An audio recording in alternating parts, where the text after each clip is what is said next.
because of the health complications you had from birth that lasted, so you were born with a thing called the sexily named Prune Belly Syndrome. Shocking name, yeah. Can't we have a better name? We should have a sexy disease club. That just really should. And you got over yours. Yep. What did it mean for you as a child? Because you had a lot of medical interventions, a lot of surgeries. Yeah.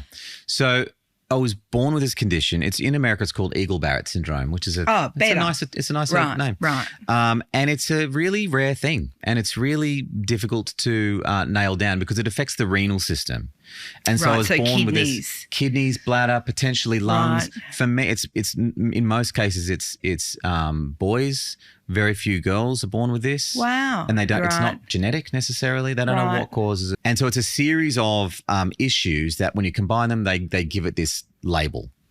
And in my case, I had this giant bladder and it didn't work well. And so I had to have surgery when I was 2 weeks old to save my life. And in my family, there's this sort of mythical story. Well, it's not a myth, it's true, that when I was tiny and mum and dad were kind of like, what is happening with this child? I'm the third of three kids. And dad overheard one night the nurses, I was in a hospital and dad overheard the nurse saying to the one who'd been on all day, saying to the one to the night shift, the Brammall boy might die tonight. So just, be ready for that. Just in case, that's kind of where it's at. And so that obviously, I can't imagine what my parents went through. They went through a lot.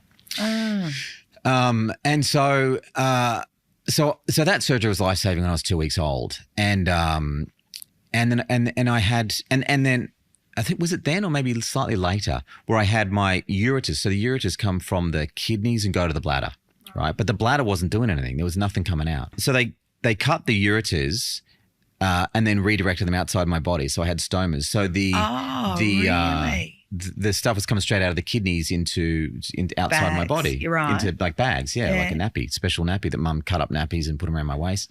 And I was like that for like a year. So I had a bunch of surgery till I was about 10. And it definitely shaped me in ways I'm unaware of. But I think, I certainly, that's, again, with luck. Like you could say it was really unlucky that I was born with that, but I do feel like it shaped me in a great way. I don't think I would change anything if I could, because I think there's a certain vulnerability that maybe it gave me. Yes. Maybe point of view. I don't know about point of view maybe, but also maybe I think I'm pretty quick to accept circumstances. I'm certainly not the sort of person who will change things that I'm not happy with. Not without some doing.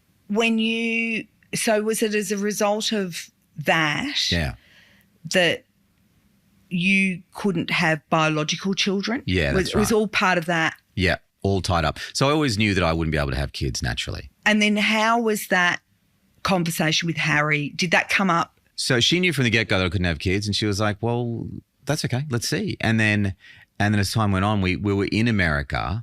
And we thought, what are we going to do here? Let's look into adoption because that's a viable option in the States. And we met the birth mum and we're still in touch with her. And it's really important that I think that we are. And now you have a baby. Yeah. What felt different? Straight away, what felt different when I first became a dad was I was like, you're my number one job. This child is my number one job for life. God. It's emotional. It's tolling. Yeah, but why not? Because it's how I felt and how I still feel. But now she's 4.5 and I love her more than anything. It's not just my job, but it always will be. But it's my joy as well. So much so you went round again. Went round again with Mabel, And Mabel's just over 1. And same vibe. And she's becoming a person. I'm starting to see her personality. Yeah. Which is also a joy. Having health helps. But basically, if you've got your life, you've got everything. There's all sorts of degrees of health, but when you're sick, of course it has an effect. That's all we have is cause and effect. We don't have anything else. There's no overarching meaning. No one gives you a medal for anything you do in your life. It's just cause and effect. And some is luck. Me being born the way I was. Prune belly. Bad luck. Bad luck. / good luck. And / good luck. You don't know what's good luck and what's bad luck really until after it happens.